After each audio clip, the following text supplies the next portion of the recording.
হাতে গোনা মাত্র আর কয়েকটা দিন, তারপরেই তো বাঙালির ঘরে ঘরে রাখি উৎসব পালন হবে।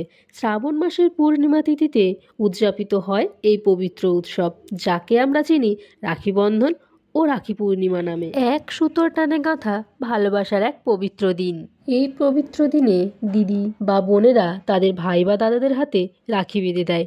রাখি শুধুই এক টুকরো সুতোর বন্ধন নয়, বরং এটা স্মৃতি, সম্পর্ক, স্নেহ আর না বলা হাজারো আবেগের এক সুন্দর বাঁধন। এই রাখিটি ভাই বা দাদার প্রতি দিদি বা বোনের ভালোবাসা ও ভাইয়ের মঙ্গল কামনা, এবং দিদি বা বোনকে আজীবন রক্ষা করার ভাই বা দাদার শপথের প্রতীক। এই ছবিতে আমি চেষ্টা করেছি সেই সুন্দর মুহূর্তকে তুলে ধরতে, যেখানে ভাই বা বোন মুখে কিছু না বললেও চোখে থাকে অগাধ ভালোবাসা। আমার একা কার্টুন স্টাইলে এই দুই ভাই বোনকে কেমন লাগছে অবশ্যই কিন্তু কমেন্ট করে জানাবেন। সবাই রাখি পূর্ণিমা বা রাখি বন্ধন ভালো করে কাটাবে। আজকের মতো এই পর্যন্ত।